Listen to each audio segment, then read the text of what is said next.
Hey Skyfarers, and welcome to Aethercast, the Kharadron Overlords channel and podcast. For today, we're talking all about the Battlescroll, points changes, the Erratas, the FAQs, and everything KO related.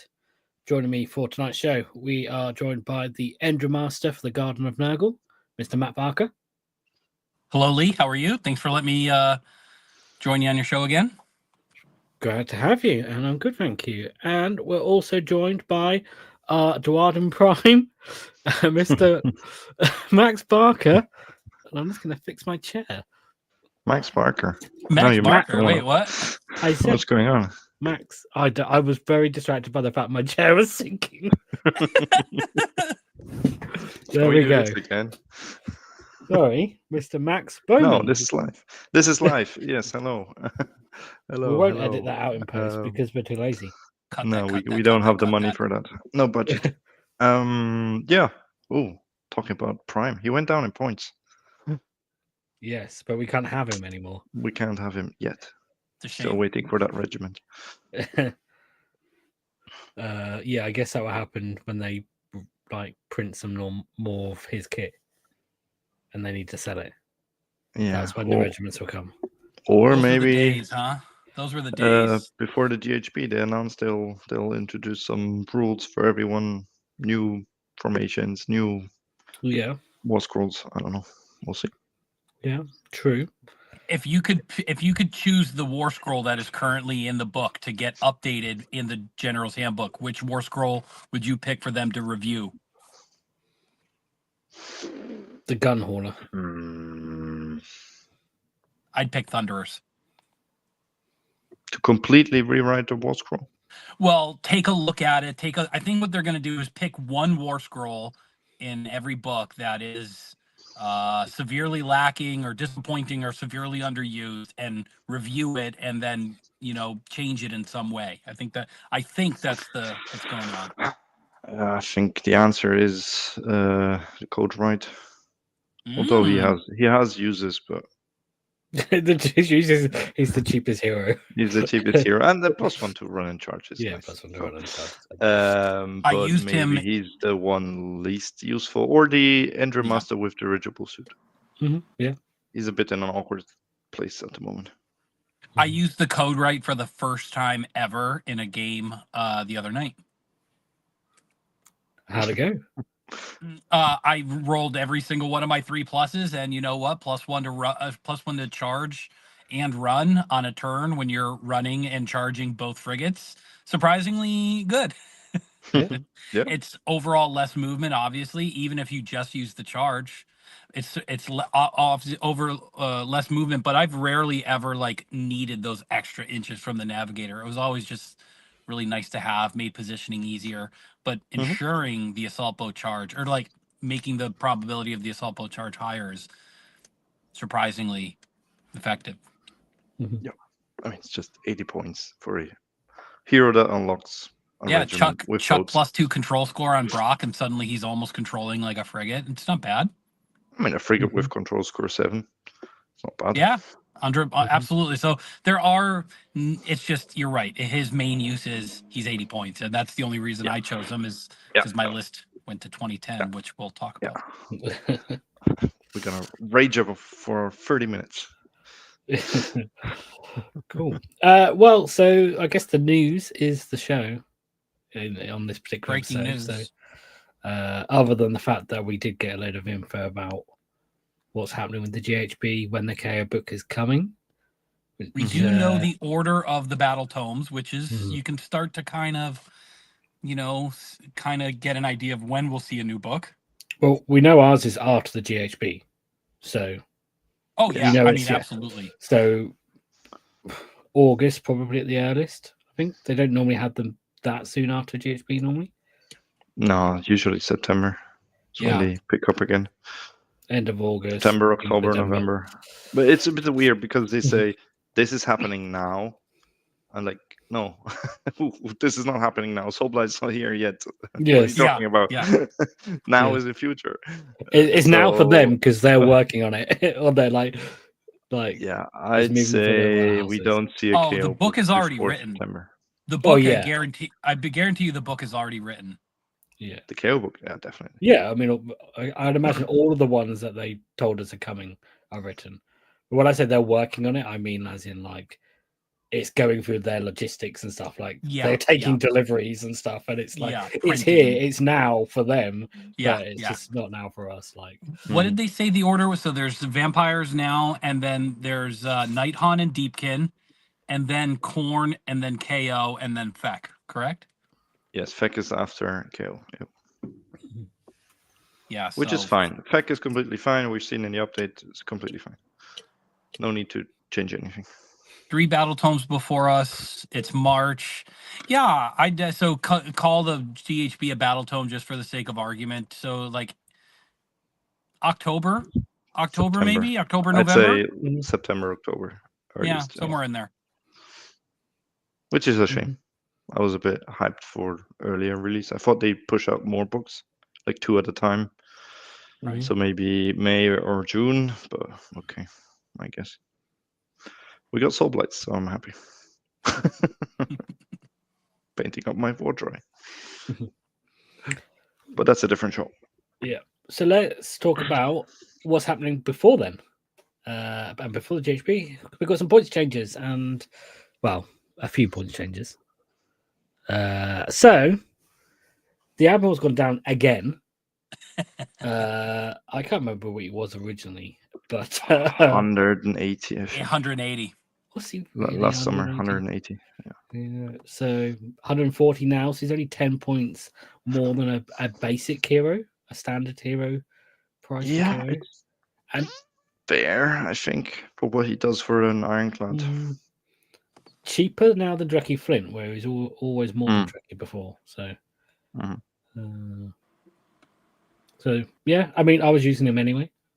I was thinking about taking him out, but now I'm like, well, I don't really save anything if I take him out unless I swap him for a code drive, which is. I thought putting him in because now he fits the points I have for a hero. Yeah. Because it's interesting what he unlocks. He unlocks everything for a regiment. He can take multiple boats. But then, just looking at his rules, it's all about interaction with a Ironclad, basically. Well, he's okay with a frigate, but you want to get the use out of an Ironclad. Yeah.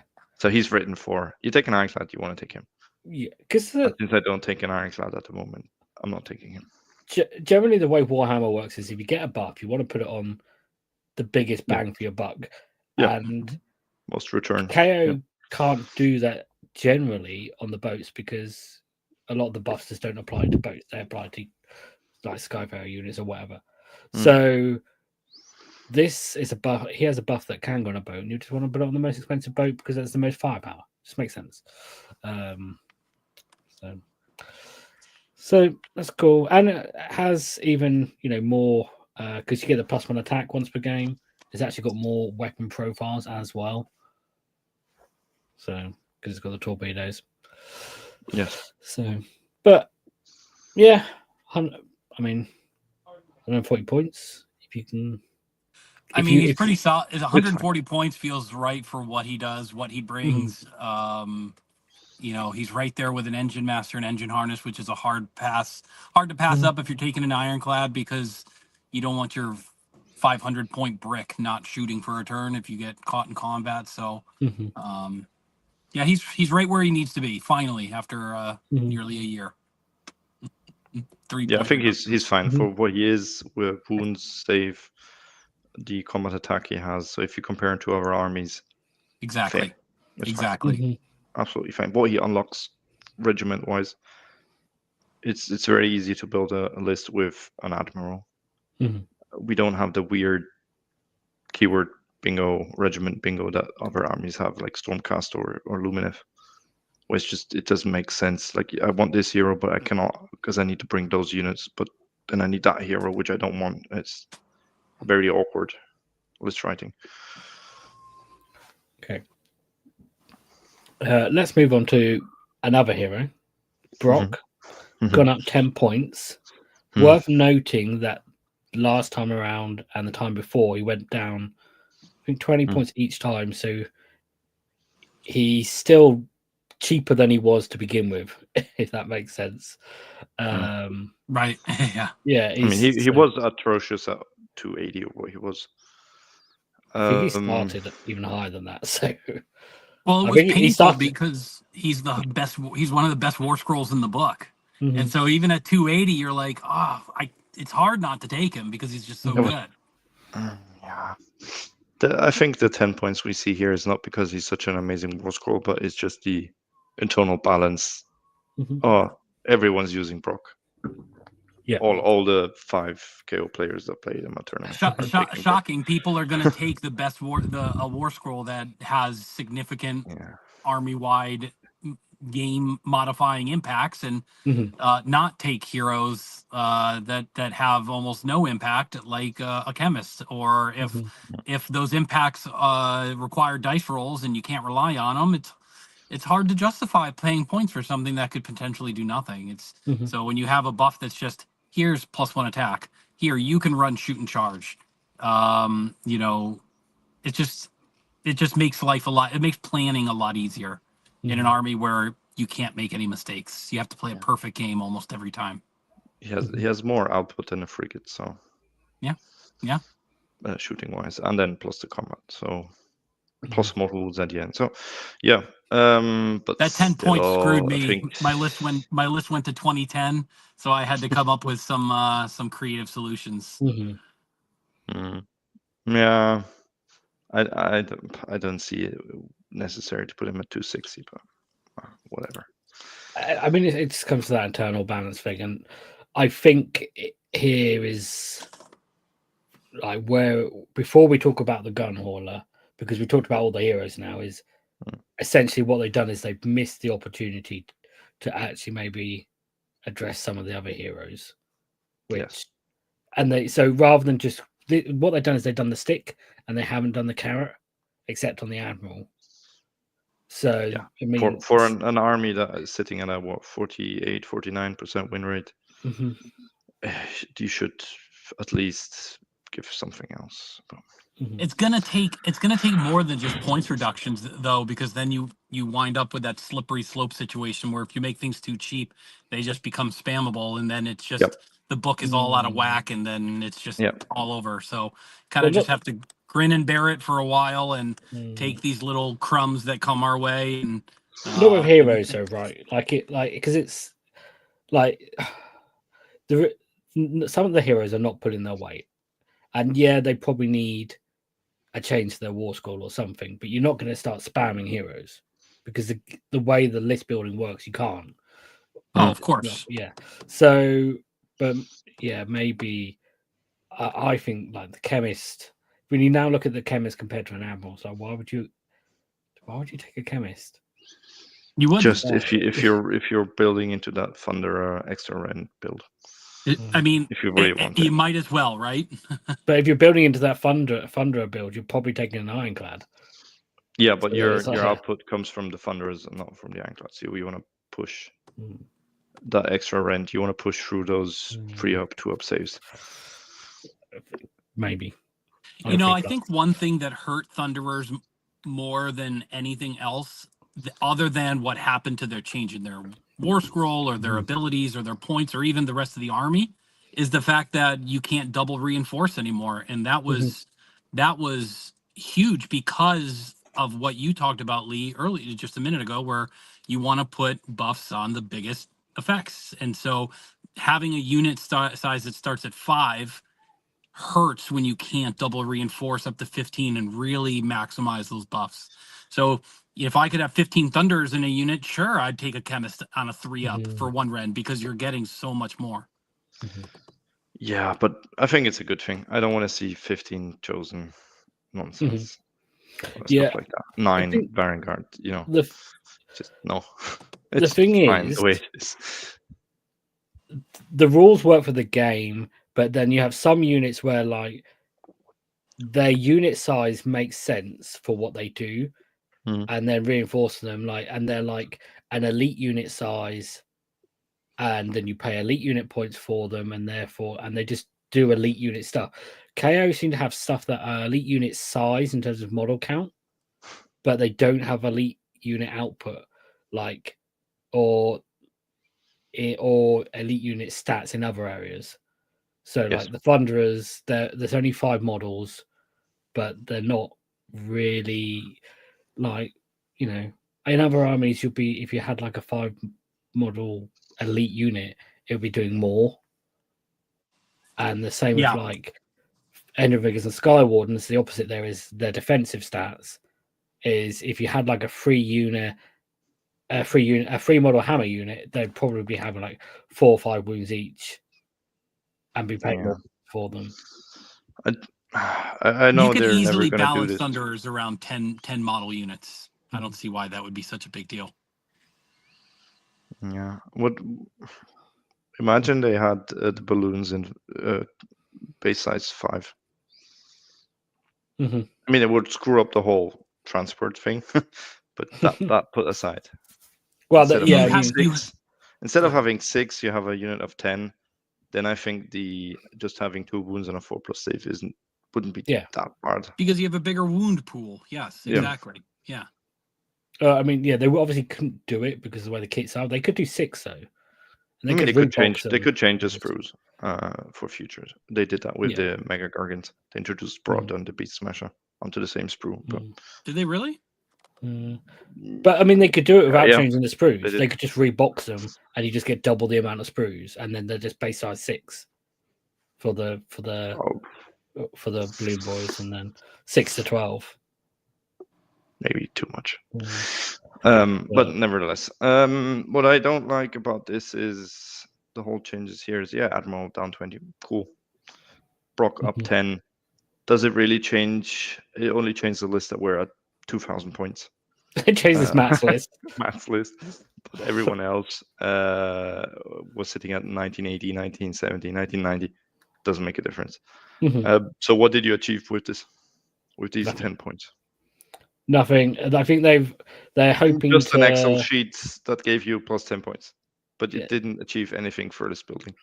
I mean, we haven't talked about the gun on here, but generally, I think they were just trying to keep KO where they were and change the internal balance and increase the range of KO models being played. Yes. And I don't know if that's necessarily going to happen. Then why is the dirigible suit at 180?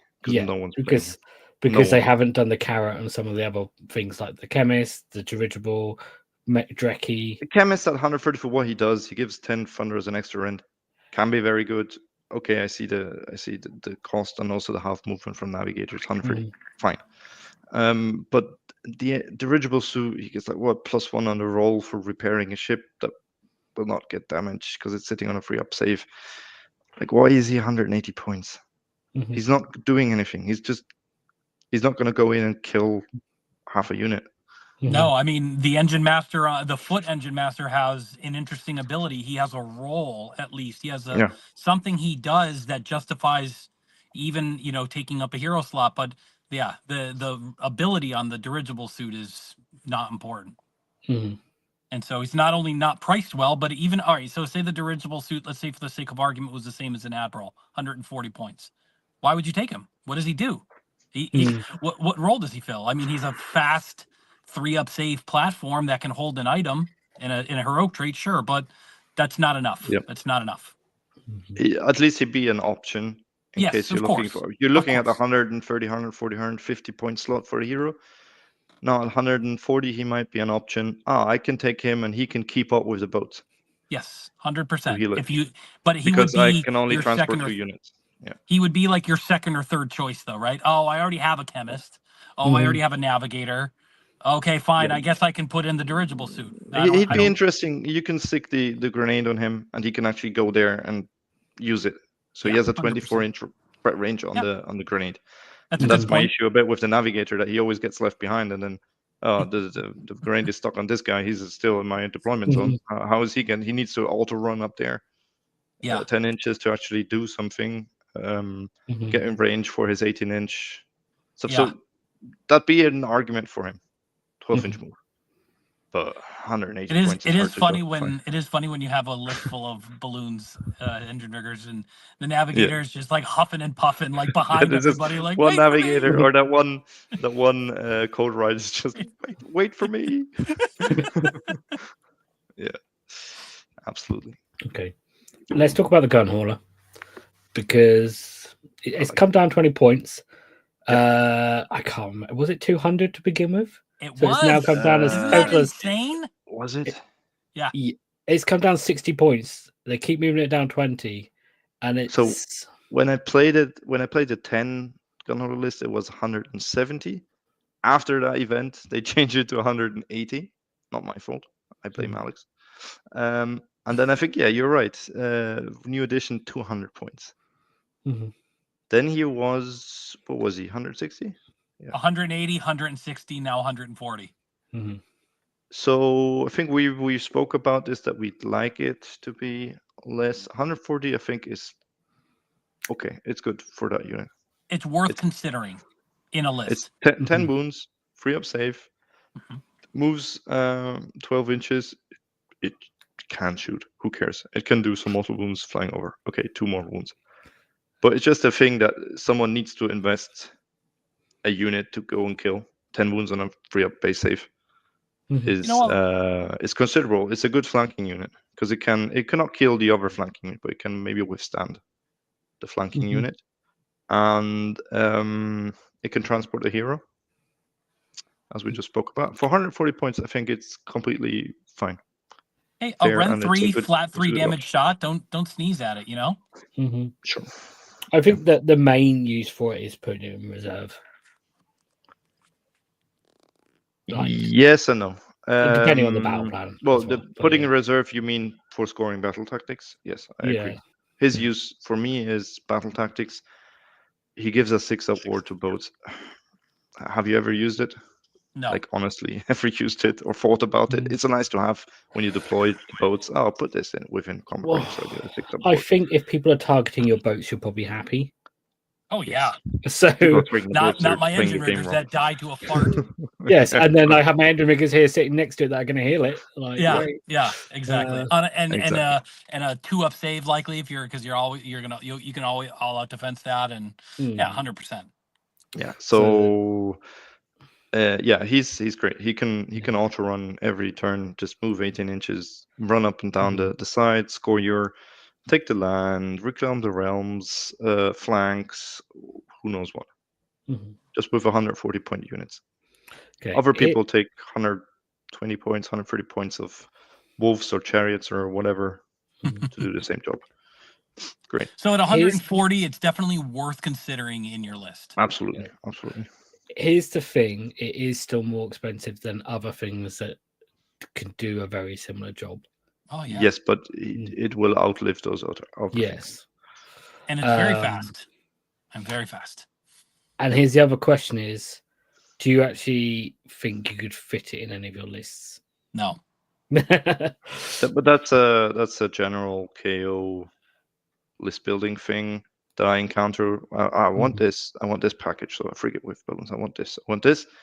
And then I should insert some units to score battle tactics. But I'm already at 2,100 points. Like it's just not enough. So they've sort of given it a role, but we don't have the spare points to afford something to do that role, is what we're saying.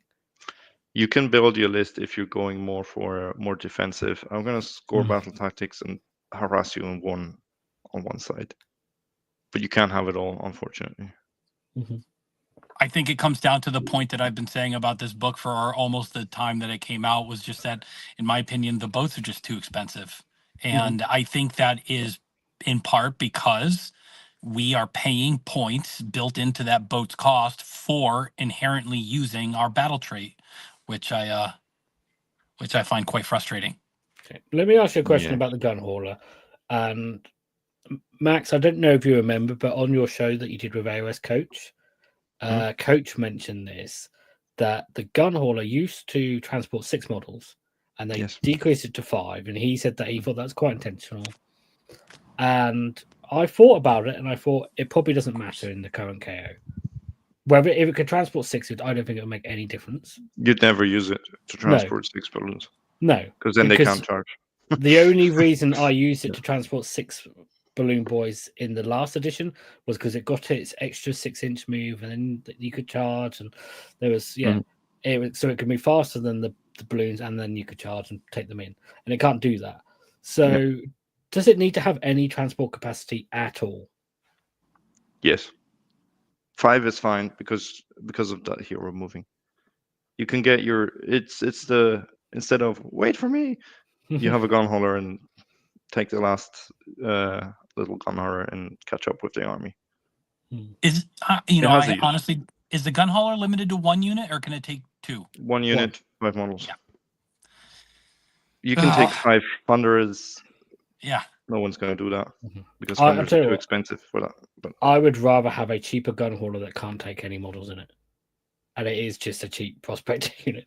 And it's like 100 points. Like the old gyrocopter. Yeah. I would be much happier if it just couldn't carry 80 anything. points. And it's just cheap. Yeah, absolutely. But I think it's fine if you can transport one unit. I don't think I've ever done take the flanks in 4th edition KO. Not once. I do it all the time. I don't think I've ever done end it. of game. When it's one of those ones you've had to do at the beginning or at the end. And then quite often if it's at the end, you've got so many that you quite often can do. The problem with KO flanks is the whole moving troops is a setup, so you cannot do it for flanks. So you need to actually do it with the boat, and then you'd rather just do reclaim the realms. Put the unit in the other quarter, keep your boat in your quarter. Drop the gun hauler on one edge, and you're on your quarter on the other side anyway. I don't think I've ever done that one either. Well, there you go. Follow me for more tips. Okay. So we briefly talked about missed opportunities here. I think we didn't talk about missed opportunities of units that much. I absolutely agree with Matt that the frigate is way too expensive. Yes, it enables you. It's the whole synergy. It can shoot, sure, but it transports your units. It gives you the strike first. It's a lot of stuff it gives. But you know what you can get for 300 points or 320 points in other armies? You could get 6 Morvic Knights for 320 points. Not anymore, but you could. And 500 points. You know what heroes you can get for 500 points? Like big monsters that actually you can get a Mega Gargan that does stuff, and an Ironclad is just it does stuff, but no. For 320 points, you're about to be able to get like 20 Graveguard that can be buffed up to infinitum. Yeah, so I think the boats are way too expensive. But it's the slippery slope that Matt made. If you make the frigate 250, and you'll be playing 4 of them, or 5, and then it just gets too much wounds on 3-up saves, too hard to kill, with control score 5. So yeah, I don't know how to solve this, but it just feels wrong. Paying that much for a 9.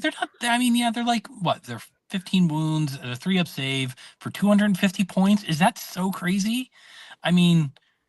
It's 5 chosen are how many wounds at 3-up saves? I understand that they're much slower. 5 chosen are 15 wounds. 15 wounds at a 3-up save. But they do crit mortals. They do a lot of damage, but they're a lot slower. The frigate doesn't do any damage. Slanish banner on them, and they're pretty fast. Not anymore. Not anymore. That's true. Still. But yes, no, point taken. Yes, but they can be fast, but they also do a shitload of damage. So, yeah, I think a frigate at like 260 is kind of where I would land, and it's 260, 270. 280 I think is fine. Yeah, 260 to 280 is where I would put the frigate, but 320 is too much. And the Ironclad, it would be completely fine at 420. It's still a lot of points. It's still a quarter of the army. I have said from the beginning, especially if you're not going to give us access to wizards or priests, 15%, 10 to 15% right off the top of everything. Yeah, kind of where I'm at. Yeah, I don't know. We'll see. Well, it's the world we live in. It's not like this army can't compete. It's just it can absolutely compete. It's just sometimes a bit frustrating. Yes, exactly. like what I dislike about KO and the games I've played in the past is if you lose, you're gonna lose hard. Like you say, okay, you got me here, and then you from there on the game's over for you. For other armies, there's potential to come up to score some points. Maybe you make it a minor loss. With KO, if you lose like hard. It's gonna be like a 15-5 or 16-4. And it's because you were out of position by an inch or two, which allowed this counter charge to come in, and now everything's gone haywire, and you're done. Yeah. Yeah, I was at LVO playing KO just this past couple months ago, and I was like positioning everything, the assault boat. I was positioning the move-in, the transport Skyfarers, was getting ready for a big charge, and then I was measuring everything, and I'm like, okay, I'll leave you the 10-inch counter charge, and if you hit it, you hit it. And I was like, I'll accept those odds with 10 Blood Knights. And he rolled the 10, and I'm like, okay, well, good game. I took a calculated risk, and I was bad at math. Well, you weren't bad at math. It's just they beat the odds. Yeah, is what happens. There you go. Yeah, so it's just like one of those things. It's like I can't avoid the counter charge, so I have to make it as distasteful as possible and as least probabilistic. But sometimes the dice go, and it's just like a lot of other armies could come back from that. But this army is it's like a tightrope. You're walking on a tightrope the whole game. It's funny because we got a little bit of a rumor about these points before they come out. And Matt, you asked about it in a chat we're in, and I actually said I'm surprised that the frigate hasn't gone up. And yeah, you did say that. And that is purely because I think that's the sort of thing Games Workshop might do if they're looking at KO from an internal balance point of view, and ignoring the external balance of the army. And just go, well, people are taking lots of frigates. Let's put them up 10 points or 20 points. Yeah. A bit like they've kind of done with Brock a bit. And I think the trouble is what the boats do, you have to take them. Yes. You have no choice. You have no choice. So it's not like they're just a unit that is just doing something and you could just not bother taking them and there's the viable to play the army in any other way. You can't just foot slog everyone. You got absolutely correct. Yeah, then you got the gun hauler doing absolutely nothing, and there's just between the frigate and the ironclad, and the frigate is bringing a lot to the table. The ironclad is basically it can bring some stuff to the table. There's a weird thing about the ironclad, which is there's a build you can build around it, which actually is relatively cheap, as in it's doesn't feel 2,000 points. Do you know what I mean? Like if you take an ironclad and you put 30 thunderers in, it's like 1,500 points. Right. For the heroes. It's weird because they don't want you to be able to fit 2, I don't think, but it's also not good enough to that's your whole army because it's not like 2,000 points worth of like firepower. Right. So it's like, yeah, it's in that weird place where if they did want it to be so you just had an ironclad and that was it, an ironclad, some thunderers, and maybe a couple of screens, then they just need all of that stuff to do more. But yeah, it's a weird thing. You can't foot slog the army. You have to take boats. You have to take some. That doesn't necessarily mean they're worth their points. No. Right, and it's like we have so few units in the army in the index or the faction pack that if you're like, okay, well, I mean, I can choose from, Arcanauts and they are kind of just your screen or maybe a little unit that does something on the side. So what am I looking at for units that I can play the game with? Thunderers or your chosen flavor of Skyriggers? And it's like, okay, well, I think Thunderers are cool, so you take a bunch of Thunderers, and then everybody, kind of gravitates towards that. It's like, oh, everybody's taking Thunderers, so we got to raise them up. But it's like, no, but that's one of only 2 options for units that we have in the army. So, like, if I'm gonna take a couple of Thunderers, it only makes sense to take more Thunderers because you're playing into like a consistent theme or like an ethos, a concept, right? So it's just like, oh crap, everybody's taking Thunderers. Thunderers are clearly too cheap and they raise them up. It's not because they're too cheap, it's because it's one of 2 options. And so you see people playing engine rigger spam, and it's like, oh, everybody's playing. Okay, raise them up or what have you, and yeah, so it's just. But you're right. They see the internal balance. Everybody's playing, this, so we gotta bump it up. Everybody's playing Brock, so we gotta bump it up even 10 points. But it's like because he does, he's billed as listed, right? Like he does his things, and there's no way around it. And it's so yeah. Yeah, there's another weird thing as well. It's like you were talking about earlier about if you made the boats cheaper and people taking like 4 frigates and stuff. But there's also this weird thing is if you make the boats cheaper, then you can afford more boats. But if you then still can't afford the stuff to transport with them, then it's still no help. Yeah, it's like you have 4 frigates at 5 control score a piece, and they do like 4 damage a piece, and it's like okay, and I have like 20 Thunders or 10 or a couple engine, but it's like okay, nice fleet you got there. It doesn't do anything. It flies around and dies eventually. Yeah, they can't kind of make the boats cheaper and then put the guys up, like the troops up, because then you just have a boat flying around empty. Which so it's just like, was a good list in the past. Oh, it's fine if you could afford lots of boats empty. Yeah, that would be cool. But if you just got like 2 frigates flying around, you can still do the iron because points wise it hasn't changed much to last edition, so you could still do the ironclad 3 frigates and some stuff, but it just does so much less output now. Oh yeah. You don't have the battle ram from the frigates. You don't have the battle ram for the ironclad. You don't have that many bombs. Less shooting range. So you could still do that list, but it's just worse, much worse than it used to be, which is a shame because it was fun. Yeah, it was very fun. Well, shall we move on? Yeah, because there was a question in the chat like half an hour ago about Regiments of Renown. Let's talk about those. So these are a bit small on screen, I think, but Bundo, he got cheaper. Bundo, 400 points. Interesting, but not for us. Interesting for other armies that can give him a 5 award. If Forces of the Tithe went down, that's. I mean, there's still a. We spoke about this was one of our 3 favorite options for KO, so that's interesting. I'd have to work out the points there. Could you fit that in with 30 Thunderers? 9 cloud. Must be able to. How much was the Horizon Seekers? Was 500, so it should. I think the Horizon Admiral is cheaper, and now they're cheaper than the Horizon Seekers. So yeah, absolutely. Cool. So yeah, that's a viable option now.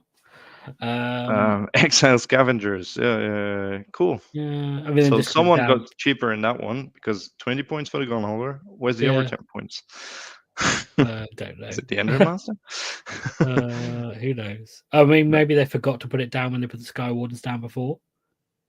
I don't know, but I've never heard anyone using that one. Because you get a gun holder that can transport 1 unit, but you get 2 units, so this is useless. Let's ignore the ones we can't take. Elfwind's Fawns went down 20 points, but they're. I mean, they're a fair amount cheaper than the Saviors of Cinderfall now, but they're still not doing as much. No. Savior's still 270, very good. The Stormwing at 370, maybe you can fit it now in with something else. Could be interesting to take a second look at that one. 2 big dragons. I mean, 30 points is a decent sized drop on it. Yeah, maybe if you couldn't fit it before. Now with the Admiral going down and them going down 30 points, maybe you can fit them now. Could be interesting. I've always been curious about the Ossiarch Bone Reapers Regiment of Renown, like sort of like an anvil that you kind of want Thunderers to be that can that you can play off of, sort of corral units towards, or just have something to retreat back to, just to have like something like an anchor. And I've always been curious, and now that it's gone down 20 points, I might look into it a little bit. Same with the Rune Throne, 330 for a bunch of wounds on a 5 award. Yeah, 100%. And I think also the flame bearers also went down. Can KO take the Nurgle Regiment of Renown? Not the Nurgle's Gift, but the Shutter Blight, I think it's called. I don't think so. We can take Nurgle's Gift, but not the other one. I don't think so. Because that's a good one. The whole thing is -1 to hit. What do you think about the Flamebearers? The problem with them is the 5-man units. You get one of the worst heroes. Berserkers with the fire sword. Nah, it's just a bunch of stuff that it won't do much for you. Like, it's a bunch of stuff that will die. Well, congratulations, you just spent 470 points on stuff that will die and not do much. It's a lot of screen. It's a lot of 4-inch move screens. So it's a theme of this army, apparently. So yeah, but I tell you, I've recently been playing a bit of don't judge me, of Sons of Behemoth, and I put in the Gitmop regiment, which is, I think, 470 points, 500 points, so almost a mega gargan. But you get a unit of 2 chariots, you get 2 units of 3 wolves, you get a unit of 2 wolves and a hero. And that's fantastic for gargans, because you get all these little guys running around, scoring battle tactics, capturing objectives early game, or just screening your gargans. So you now control the engagement. And then I thought, okay, these after round 2 they were all dead. It's like 470 points are just dead like that, but they did a lot for me because they enabled my gargans to stay alive for round 3, round 4, and now I won the game.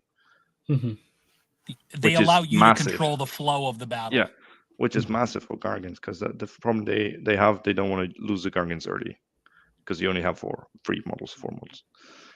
So it's a lot of points for shit units, but they do something. Whereas the flame bearers, I don't see what they do for KO. But it's the same price. They're not fast. They don't screen well. They cannot deep strike. They cannot even kill stuff because they cannot get there. I don't know. They can't screen the boat because the boat's going to be over there, and they're still moving 4 inches over here. I mean, if you think about what they can do, you'd either want to take the Rune Throng for less points or the Enforcer of the Tide for 20 points more. Yeah, and you get a caster, and you get 100%. much more recursion. Yeah. So, yeah, 30 points does not help them for KO anyway, at least. I wouldn't be able to use my favorite tagline, though, if you did that, where I tell people I have no access to priests or wizards. I'd actually rather consider Bundo, because it's 35 wounds on a better save than these guys, and he can kick around objectives, which is fun. At least for 400 points. Can we take the Dankle Trogoth? Can we? I don't think we can. No. Right. Bundo kicks objectives in the hero phase as well, doesn't he? Yes. With I mean, that's interesting for KO, just so you have something to do in the hero phase. Instead of looking at the weather channel. Instead of rolling the dice with a navigator. Yeah. Well, I'm not playing the navigator now the code right. Or the code right now. I mean, imagine playing without those guys. Yeah, it's like playing Gargants. It's a very quick turn. It's fun. Yeah. I have the Admiral, and he's not normally near the Arcanauts, so it's like I'm rolling that. I roll a 2+ to see if the ship can run and shoot, and that's it. It's wild to me that if you didn't take a navigator or a code right or something weird like Bundo, you would be like, okay, my hero phase, my battle tactic is do not waver, and I'm done with my hero phase. What about you? Yeah, I might rally over here. Yeah. Yeah, it's a quick game. So we cannot take the Trogoth because he's fun. He's a fun little missile because he still has that pile in from a 6-inch move, that smashing weight, and he doesn't need to be in combat to do it. So you can run him up and then just pile in 6 inches and start smacking people. But apparently we cannot. So that's a shame. Got some Salamander fans in the chat. Yeah. Cool. So I don't think the points changes in the Regiments of Renown are. Maybe they opened up some wiggle room. Maybe You can if you fit that attempted extra already, Arcanauts. like Yeah, if you attempted already and it was either 10 points over, or you were sitting in an awkward 1940 points and you weren't sure, take a second look, because they all went down between 20 and 30 points. So yeah, I'm gonna look into that Ossiarch Bone Reaper, the OBR one, a little bit. Do some maths. Could be interesting with frigates. So you have like that anvil, and then you have the frigates and balloons just going in, killing stuff. Yeah, exactly. Power through back behind your screens. I mean screens. We're talking about 20 Mortic, so not that much of a screen. But and even the Stormwing, 370 for 2 dragons could be okay. It's interesting. What we're definitely not taking is the Stumblefoot Gargan. Yeah, At 140 points. I didn't even. I was trying to make sure nobody noticed him, but it's like because we can take him. But I mean, actually, compared to a gun, how fast does he move? 12 and 10. No, they move 12. The small ones, I think. Okay, so would you rather have that or a gun hauler? He has control score 10, so that's in his favor. But he's a whole regiment on his own. He's a whole regiment. He has 12 wounds on a 5-up save.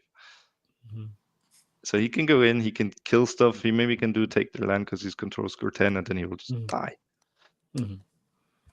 Nick in the chat, OBR and KO arguing over who gets paid. Yeah, absolutely.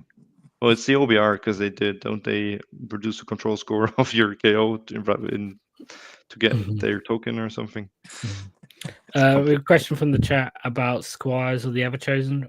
Well, they're fantastic, just not for KO because we cannot take them. Yeah, we can't take them, so yeah. There we go. But they're really good. Is that the Knights and the Chaos Lord? Yeah. Really no, great. it's the Vargolf and the Morning Knights.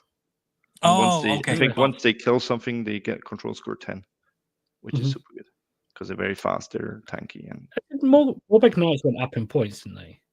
They did, yes, but not that much. This went down. I was going to say, if you consider the fact that a couple months ago they went down in points, when they really shouldn't have, they only went up 10 points. And people in my local Southern California meta are still like, okay, so I have to take 3 less Morbeck Knights. Okay, that's exactly what you do. So I played since Christmas a lot of Flesh Eater. Recently won a small tournament with 21 Morbecs. It's the most stupid list you can imagine. It's 21 Morbecs, Usharan and stuff. And now I looked at the list like, okay, so I'm taking out the Freeman unit. Yep. And yeah, I don't have recursion in combat, and maybe the other one only in a 4+. It makes absolutely no difference. They didn't change anything. It's the same thing when Nurgle players were throwing 16 Puskoil Blight Lords on the board, pregame moving, charging, pinning, and then they increase the cost by like 20, and it's like, okay, well, I'll take 14 flies instead of 16. Okay, like So I think, and it's not KO related, but the thing that makes Morbeck so stupid is Usharan. So your whole army is sitting on a +1 save, and then you get all this recursion. And if you need to kill 3 blocks of 6 or 3 blocks of 6 +3, well, guess what? It's not going to change much. It's just still very hard to do. What were we saying in the Aethercast chat, like maybe like last week, where it was just like, oh, they're kind of almost like what engine riggers are, except they have impact mortals. And then somebody was like, oh, except that they get the extra damage on the charge. Oh, except that they can retreat and charge. Oh, except for the recursion. And it was like this like list of like 7 messages of how they were better than. Morbecs are just stupid. Did I mention that they get plus attacks on both the mount and the the rider, and it's just it's crazy what they do there. And that's what's also annoying when writing Flesh Eater lists. It's like you always end up with Morbeck Knights because they're just the best thing. They're so good. They're more tanky. You want something tanky? You could take Morbeck Knights. You want something fast? Retreat and charge, 12-inch move, potentially 14 Morbeck Knights. But I want something that really does output. Let me compare these. Actually, Morbeck Knights 7 attacks with damage 2 per model. This is like, I don't know what they thought. when creating these. But we'll see. I heard Blood Knights are pretty good. Mr. Rex in the chat's got a question of if we think KO functions better alone or with allies. I haven't used I haven't used any Regiments of Renown. I just hit the plus button on the engine riggers until I see 2,000 points, and then that's kind of how I've been playing. But I know others have had, I know Kron, who's not here, has had a lot of success with Horizon Seekers with a detachment of the Thunderclad. I think both are viable. Yeah, I think if you're taking a Thunderer build, because as I said earlier, it's like at 1,500 points ish. And then what do you do with that other 500 points? You can't. You really can invest make it anything... in gunholders, small units to do battle tactics, or you just take something else, which is cool. Yeah, there are regiments of Renown that do more than just like some random KO stuff to round up the points in that list. Yeah. With a frigate build, I think it's probably fine without. You don't have the points. You could maybe make an argument to like squeeze in the Saviors of Cinderfall or something. Yes, absolutely. Just because they're so good.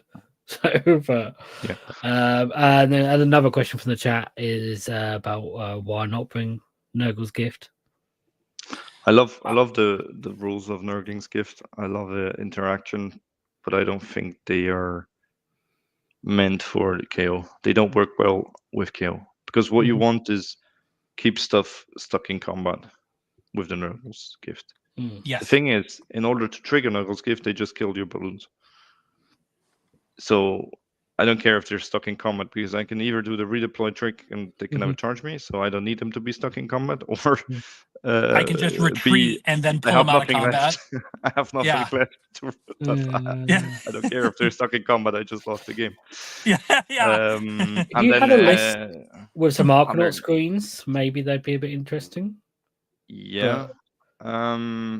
Then you've got to find quite a few points for some screens and for them. You could play it with like MSU builds, I think. Like also, isn't it a 5+? It's not guaranteed. You got to roll a 5+. So because they themselves don't count. So it's a 5+, then it's a 4. It depends how many units you lost. That's right. So the person usually asked, not that many. Nicholas is asking about just sitting them in the backfield. Can you actually deploy them? No, they need to be in reserve. No. They have to be in reserve. You have to and then when a unit when one of your units die, you roll a dice, and if nothing has died so far, it's a 5+, and then they just spring into combat. They explode out of the engine riggers that just died, and so not only can you not just put 6 Nurglings on the table, which might be useful, but you have to roll a dice. You have to roll a dice after your units have died, and if your units die, then it's like, well, my chances of winning this game just drop by like 25% if you lose just one engine rigger unit. And so on a 1/3 of that time, getting 6 Nurglings to like trap something in combat doesn't really help because we're just going to leave combat and go to another advantageous combat that we need. It is frustrating as a Magican player that they're cheaper than actual Nurglings, though. And we don't have the amount of units like Khorne, for example. They would be great in Khorne. That can actually afford to lose stuff. You get more stuff that will eventually you get more points, the blood points, blood hive points, and people are still stuck in combat from murder lust, from I don't know what. And then 180 points is already where with KO you just cannot afford that many points for stuff. If you're looking, if you think 180 points would be a good investment for sitting back, just 200 points to Arcanauts. Or take a gun hauler. Yeah, or a gun hauler. You can almost get 20 Arcanauts for that. Yeah. Just sitting on objective. Unfortunately, I love their mechanic. I was gifted a pack of 3. I still need 3 more, but I haven't found an army where I can really use them well. I'll send you 3 Nurglings back. Yeah, I mean they're funny little dudes. Maybe if you get if we do another Aethercast dice order, you'll get a Nurgling infestation in your dice. Maybe. Well, I'm working on somehow getting that golden ticket for Atlanta, but I don't know. It's hard. I won't see you there because I won't be getting a golden ticket most likely, but Maybe I'll come out and maybe I'll come fly to Atlanta and hang out if you do come. I don't think this year. Maybe next year. But a few of my teammates got one, so it would be fun to do a trip all together. I've never been to Atlanta. Neither have I.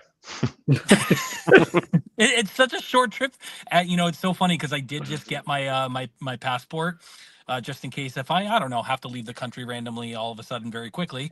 But I was like, I just like started looking. I was like, I wonder how much a flight to like London or Germany would be, and it's like $500 to fly from LA to the East Coast, but it's only like $650 to fly into London round trip.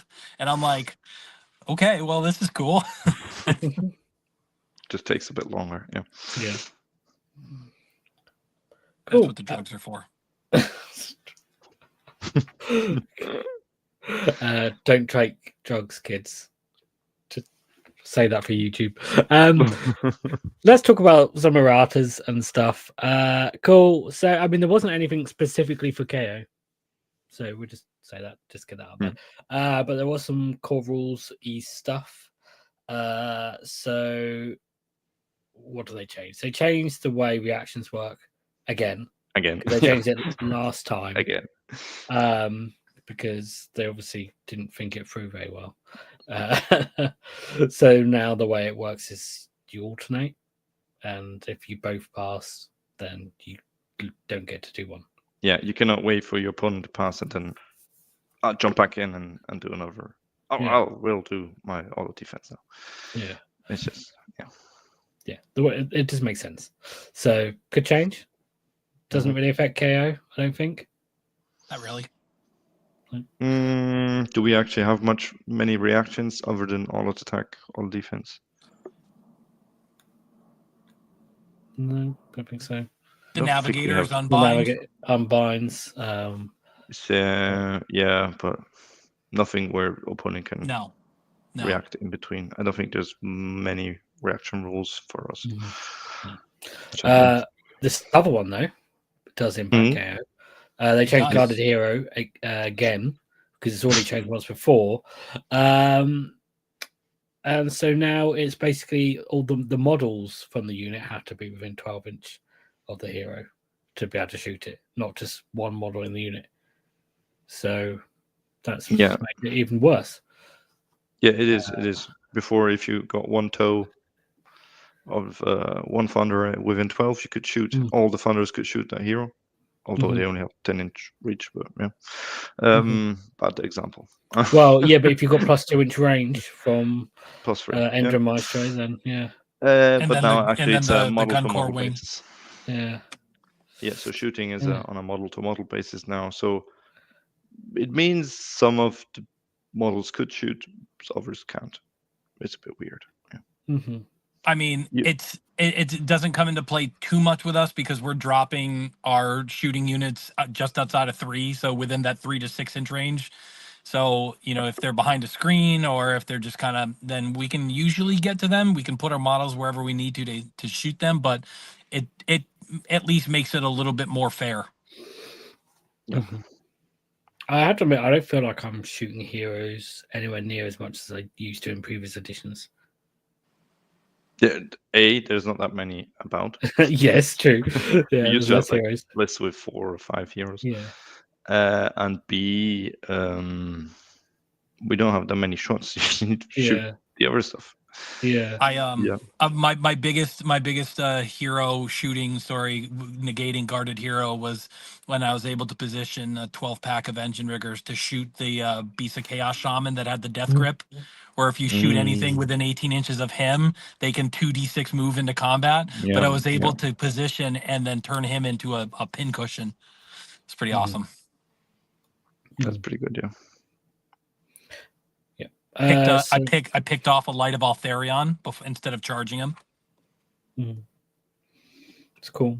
I think obviously this does affect KO. I think it affects Stormcast probably more and some other armies. They need to get closer with their long strikes. All the models need to be within 12 now. Yeah, which could be a bit awkward in some some instances, but other than that, it affects bigger units. But there's not that many big units about. Yeah, although with long What's the strikes, biggest shooting units we have? Sentinels, 20-man Sentinels, maybe. Yeah. That Yeah. people do use sometimes. It's worth mentioning long strikes actually ignore the guarded hero rule, don't they? Yeah. Okay. So not long strikes. I forgot about that. Yeah, me too. When I mentioned Stalkers, I was thinking of long strikes. that is correct. Yeah. So, minor brain fart from all of us there. But yes, a minor nerf to KO as well. But it does is. affect It's not Thunderers, huge. but they can get within reach. So I think the Sylvaneth bows ignore guarded hero as well. yeah, the Kern of Hunters do, but we don't. Yeah, I'd love to and balloon special weapons to do that. That'd be interesting. yeah. Or some sort of sniper rifle? Wouldn't that be dope? Mm-hmm. Yeah. Yeah, it's interesting because actually nobody uses the big guns on the balloon boys. Not anymore. And I They're think so bad. I don't know if games have where like just don't 20. care about it or don't know or just don't even. They don't care because I built every single one and now they just put them all together in 2 profiles, which I hate. They were fun when they gave you +1 charge or the grapnel did stuff. But now, remember when the grapnel you could teleport to a terrain piece? Yeah, it's awesome. From out of the boat, and they just launch themselves out of the boat. But the thing is, they sell the kit regardless, so it's just easier for them to make. Like they just do this one thing and then, which they wanted to declutter war scrolls and shooting profile. It's fine, but. Yeah, why not? I don't know. The problem with that is the 15-inch range, and then they do no damage. Yeah. Yeah. Well, there's even less reason now with this change of guarded hero. Even less reason to use them. So, they're not What else good. we got, Lee? We've got some more stuff. We have got changes to obscuring. So basically now, even if something's in the obscuring terrain, if you're in combat with them, you can shoot them. If you got shooting combat. you can shoot in combat in obscuring terrain before you couldn't, which was a bit awkward. Because you're standing in front of him, but you cannot see him. Yeah, like you're base to base, but like, where are they? I don't know. I'm slightly annoyed by this because I don't like the way obscuring works generally. I find it counterintuitive for most people. Most people are, you're in obscuring terrain, I can't see you. It's like you can because you're trying to do magic, or you're trying to do just targeting for shooting attacks. That's the whole use of it. So it's just that, and it's also weird that units can stand inside and shoot out. Ignore it for the 3 inches. Like one model needs to ignore it for 3 inches. The whole unit inside the woods can shoot out. Yeah, it's a bit awkward. Yeah, so I would have. I thought if they were going to change it, then they could have changed it more. But fine. It's still a good change generally for the game. Great for engine riggers and Sky Wardens for sure. How so? Well, they can shoot in combat with their pistols. So if you wanted to stay in combat, you can shoot and then be able to keep fighting.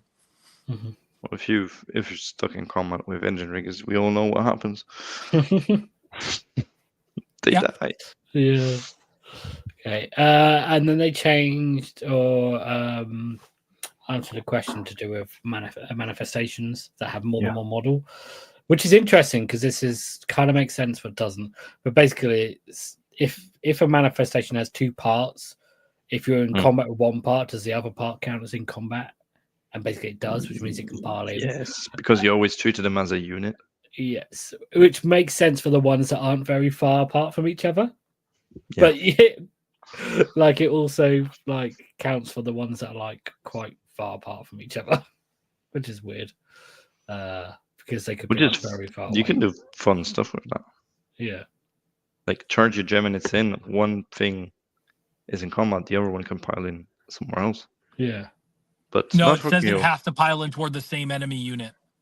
I Last Okay. sentence. No fun for us. Yes, but depending on the direction you've moved from, you could still end up closer to that other enemy unit and then get in combat with something else. And tag something else. Yeah, Absolutely. yeah, Yes, so- yes. Yeah, but still, we Yeah. cannot use manifestations. So Yeah, so it doesn't affect KO a huge amount. It's just something to be aware of when your opponents are using them. Yep. Power through fodder. That's all manifestations are. Mm-hmm. It's can you? What's that? Can just you hope you power can. through against a manifestation? I don't think you Manifestation count. that moves, yes. Do they count? It's that because it's But do only you count times. that being in combat end of turn? Because only in the combat phase. Because terrain you Mhm. cannot, because you do not count as being in combat end of turn, so you cannot power through because you're not in combat. I thought that if you they had a move characteristic, it was good to go. See, this is why they should just jettison manifestations from the game. Just turn them back into endless spells. It's a bit weird. So I'm not 100% sure. We'll need to check that. Yeah. Or just make them units, and they are just units, and there's no difference except for the fact they get summoned. Yeah, it's a bit weird. And once they're dead, they're dead. That's what we need. Okay, let's move on. They answered the thing about War Masters. So basically, if you have a War Master in another hero's regiment, which you can do in some armies, then it has to be the general. But it has to be in the general. Like you'd have to have another War Master basically in the general's regiment, or else you'd be breaking the rules. Basically, makes sense. You can't basically you backdoor in cannot a War Master. Yeah, you and cannot have it have not be sick your loads general. and have a different general. Yeah. Sure. So fine, and then one that is counterintuitive based on how they answered the other one, but they answered clarified with priority target, and I think they've really only put this in because of the other change they made to guarded hero. Probably. But they basically have clarified that with priority target, only the unit needs to be within 12 inch of the target, not every model. Interesting. Yes. So there you go. Counterintuitive. I wish they would do these sorts of things the same way. Just pick away, and that's how they work things. Would make more sense. But yeah. It is what it is. Yeah, the whole priority target thing hasn't really. The 12 inch never really made much sense anyway. It's just so you don't do the 24-inch across the field. Yeah. You need to get closer. Long strikes. Yeah, it's there for a balance reason, not from it doesn't actually make sense as part of the game. Yep. Like it's Yeah. Mm-hmm. Cool. I think that is all the things that I've prepped, because I think most of the other stuff is not sort of relevant to KO. Yes. Not much changed. No. Max, did the list that you've been playing with, is there any changes you have to make, or? No, basically Brock going up 10. I had 20 points rigor room, or the gun holder went down by 20. So it'll even itself out. I looked at the Admiral instead of the second heroes, but it just doesn't work that well with the list. So basically nothing changed. It's all the same. My list went to 2010 because I was at 2000 exactly with the double frigate, 18 riggers, 6 wardens, and the navigator. So I looked at a couple of options, including just downgrading the sky wardens to engine riggers. But the problem with that is when I do want to power through, if you have both 2 units of engine riggers and Brock in combat, since you can only power through with 2 units, you have to Sophie's choice. You have to leave one of those units to die. And so it's really nice when the Sky Wardens can do it on their own with the time charges, and Brock and the engine riggers can also bounce out with power through. So I felt that was too powerful to go without. So I opted to downgrade the navigator to a code write. and still keeps some synergy, like I talked about earlier in the show, where the +1 to charge is great if you get the 3+ off on the frigates. Even though the +3 move was awesome with the power through, it wasn't always needed. It was almost sometimes a little overkill. So we'll play around with this and see. Maybe I will just do 24 engine riggers as opposed to having a unit of sky pikes. It'll be nice not to have to constantly remind my opponent which one is engine riggers and which one are, are sky wardens, even though I'd say the guys with the pikes are the ones with the wardens. But +1 to charge when you're charging half your army is pretty good. Actually, there is a change. I just checked again. The list with the gun holder and the code right is now 1980, so the engine rigger unit could also be a third Skywarden unit. I was about to ask the same question to Matt, but on the version where he's downgraded to the code right. Prefer the engine riggers because what other honor guard ability will you do other than an extra Ren? It's Ren 3 engine riggers are so good. Ren 3 engine riggers are really good. They're like a can opener for some units. And I only have 12 Skywardens. So with Matt, in your list, because you had 2 units of riggers and 1 unit of balloons, didn't you? No, I had 3 units of all of my sky riggers are 6 packs, 3 packs of engine riggers, 1 pack of wardens. Okay, so 3, So if you downgrade the navigator to a code right, that's 50 points. Yes. So now you actually can afford, because you only went 10 points up. Are you thinking of upgrading any of those engine riggers to balloons? Because you'd want to keep at least 1 unit of engine riggers, I assume. Yes. Maybe it's confusing. Engine riggers are also balloons, but he. Oh yeah, sorry. Yes, I knew what I meant. I know what you mean. I have the option now to upgrade 10, 20, up to 2 units of my engine riggers to Sky Wardens. So far, I haven't done that because I think, I don't know, the extra CP turn 1 is interesting. It's essentially a free redeploy and allows me. Is it though? You have 4. What are you doing with all those CP? I know. I mean, well, the other thing is you get a lot more stuff hitting on 3s rather than 4s, and wounding on 3s with the shot. You lose the rend and crit mobiles, but you lose the rend, so it's like. You don't need rend when you do mobiles. I have been impressed with like sky rigger or engine riggers can be much. They have a higher ceiling, but obviously a lower floor, and I prefer that sort of gambling play style where I'm gambling when Ren 3 engine riggers or even Ren 2 engine riggers, and you just happen to get a really good hit roll. You know, you hit on 4s, and every now and then you're gonna, see tons of 4s, and those are all Ren 2 D3 damage. It's hard to turn that down sometimes. Maybe it's just a character flaw of mine. I'd rather gamble on a higher potential than have a higher floor but a lower ceiling, which is what Sky Wardens are. Actually, mass wise, engine riggers with the extra attack and all attack, do slightly more damage than Sky Wardens. Well, it's interesting because engine riggers. I was just talking about this with somebody at my game club.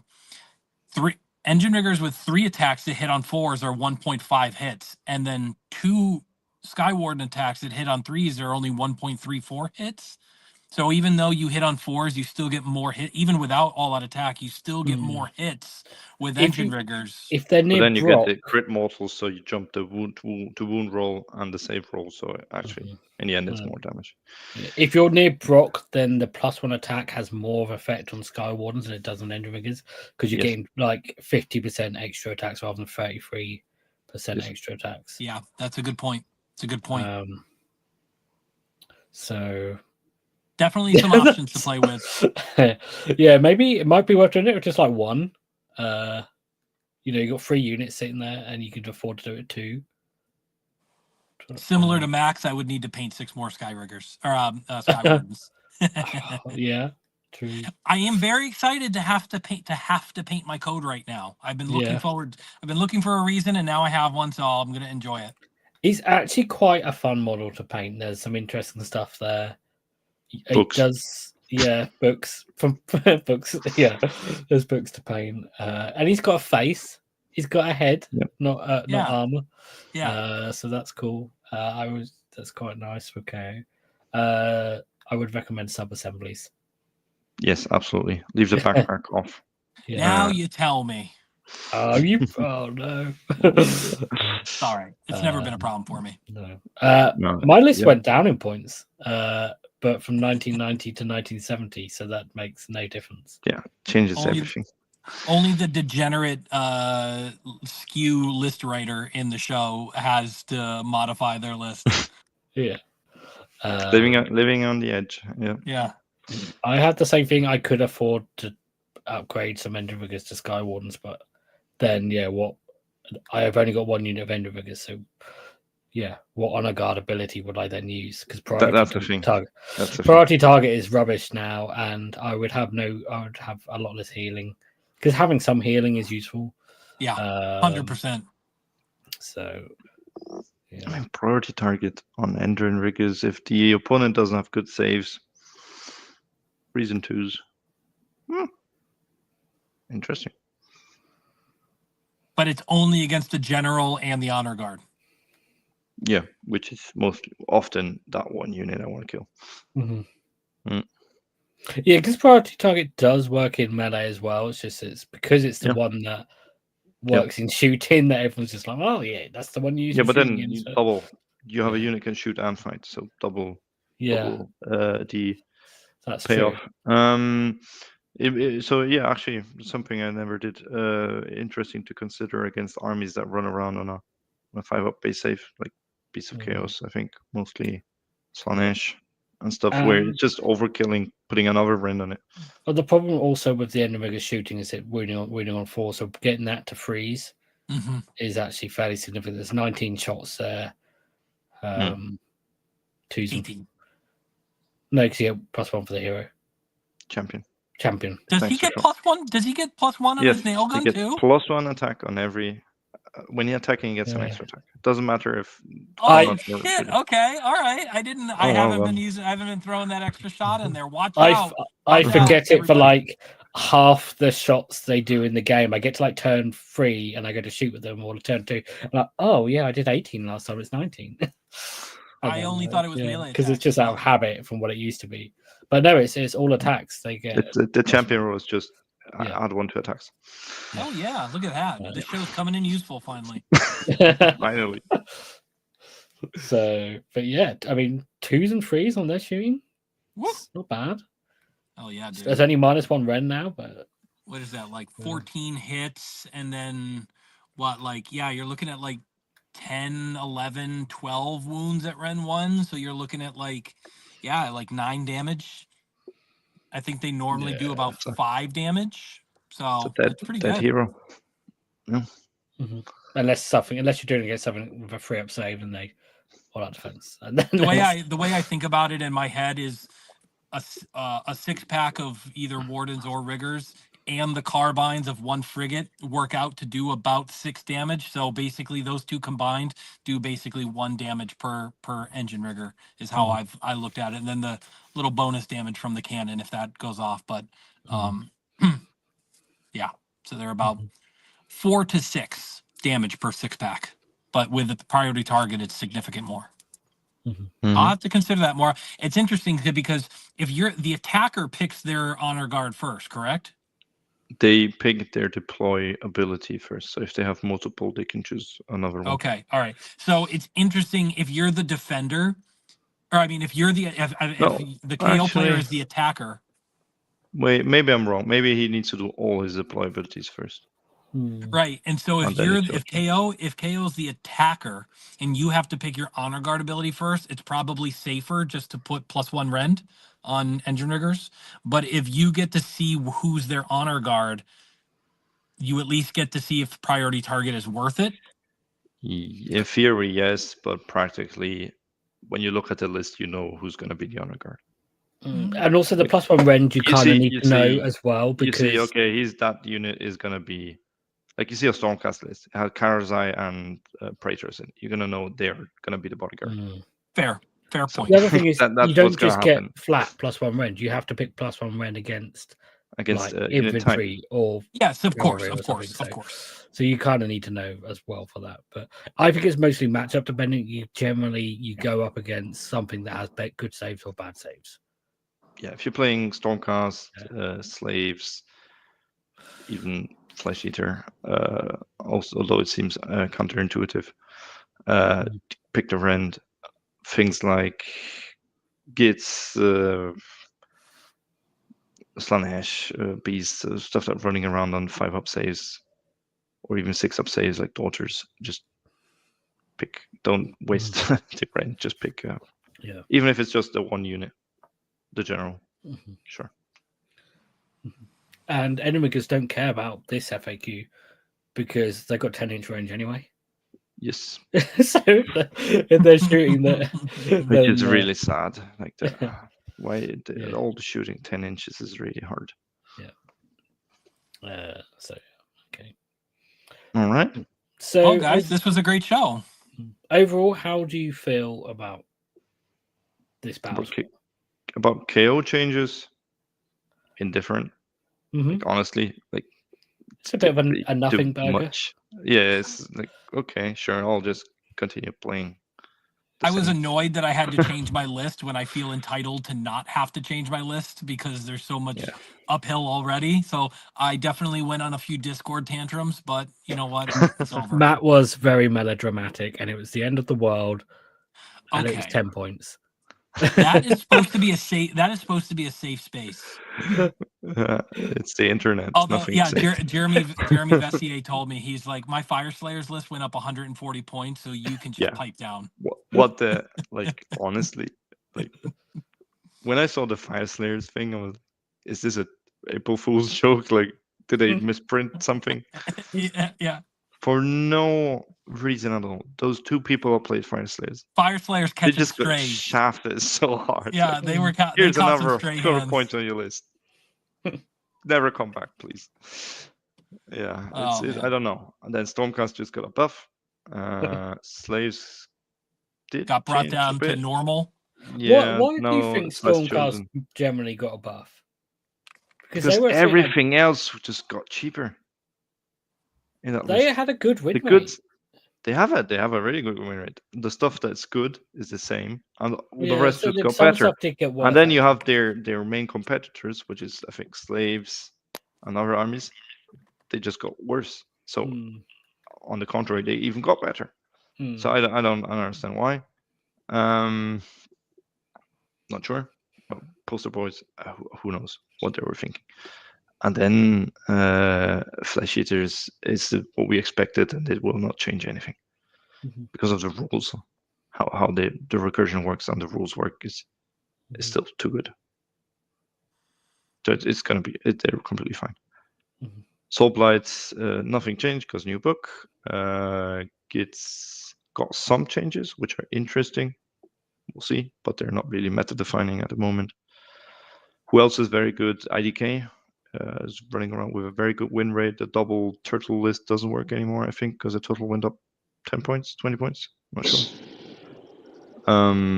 sure. But still, nothing else changed for them.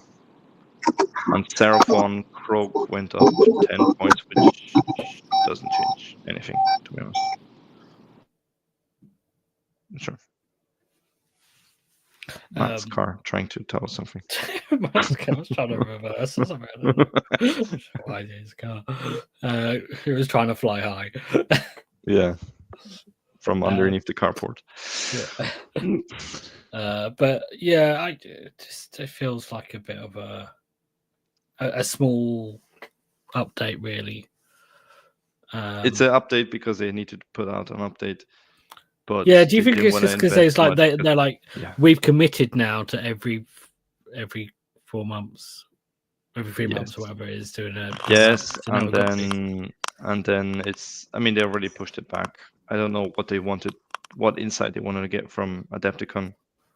Like I don't know, because the Americans play weird stuff. What's that going to do? I don't know. I don't think Adepticon changes. I think they just didn't want to mess up Adepticon and have it come out and it'd be like, oh, but we've just changed our Like Yeah, I they wouldn't didn't have want taken. people to play with all the rules, basically. Yeah, Yes. and like, oh, I've submitted my list, but no, I wouldn't have taken that unit because it's been nerfed and all this sort of stuff. Yeah. Yeah, for and our then we internet, have a for the GHB in what, 2 months? yeah, So we call it no, we call minimum those effort. middle states the flyover states, Yeah. and so that's the flyover meta. It can be more like 3 months because it's normally the end of June that it comes out, isn't it? Yeah, let it be 3 months. It's already mostly written, so they're But it not was going to it was much time. definitely And about this. plus they announced all these Giran. I don't know what changes we'll get. End of GHB, we'll get stuff, and then we'll see. Yeah, we'll have to do some shows once they start doing the articles about the GHB. Because, well, assuming we get an article about KO and things change. I think they said every army will get at least one war scroll change, and then who knows what, a formation or some silly stuff.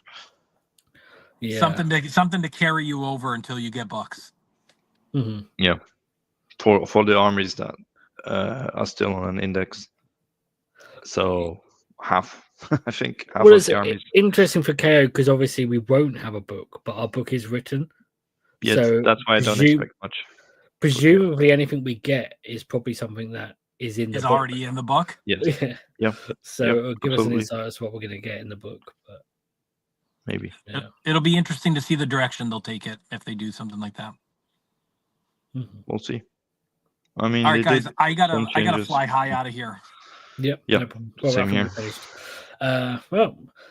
Thanks for joining me, you two, as always. Thanks to everyone that joined us to watch live and get involved in the chat.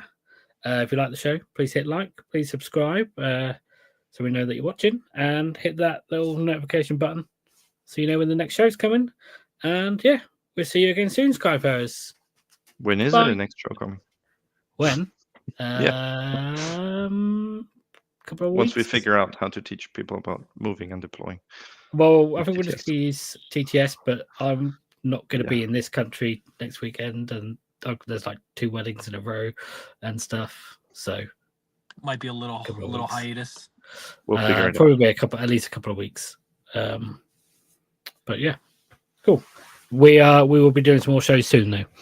But yeah, thanks for watching, everyone. Goodbye. Bye bye.